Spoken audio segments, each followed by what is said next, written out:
James, when Chris has talked about stories like that, how does that make you feel about Chris's journey and then also the impact that it's having on the people he works with? I couldn't be any more proud of Chris. He's a warrior, and the ripple effect that I've seen in his in our family and his friendship circle and other lives that have been transformed because of his aspiration. And we really believe in the significant impact of the ripple effect. We know that when someone struggles and has adversity in life, that family and friends and loved ones share in the pain, they share in the adversity, they share in the struggle.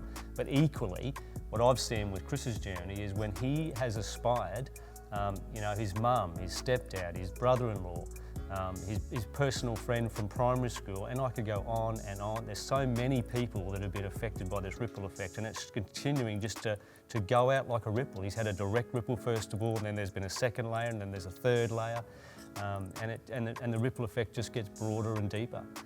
So I couldn't be any more proud of him. It all started getting really bad when all the diagnoses started coming in, and I was a person experiencing problematic substance use, along with heavy prescription medications and things like that. Went on for a number of years, probably till about 25, when I guess as addicts we have these moments of clarity where we sort of wake up and just go, wow, I can't believe this is my life. And you just know that you need to change something. And for me, that was 2 stages of it. It was getting off the illicit drugs and the prescription drugs, and I decided I wanted to do both.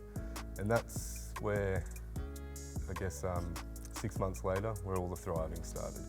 So a mate of mine took me to the gym, and he just said, come on mate, this is what you need in your life. Come with me and I'll show you how it's done.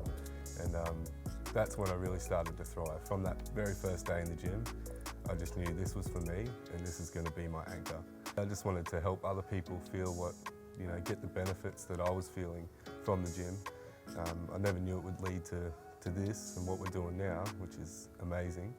But yeah, I just knew that it was my calling. I needed to go and help, lean back and reach down for the others and help them up.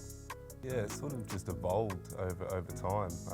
Obviously I went and got my certs and became qualified, and then Aspire was building, and then Mark and James sort of seen my journey and thought, well, how good would Fitness R&B, and yeah, sort of evolved there.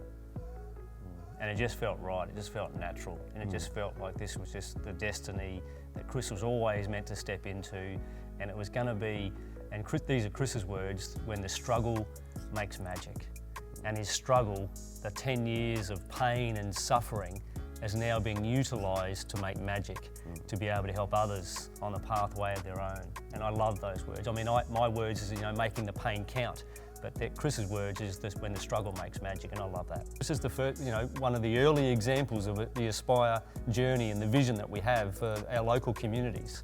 And we want to be able to replicate, and we believe it is transferable and it is replicable.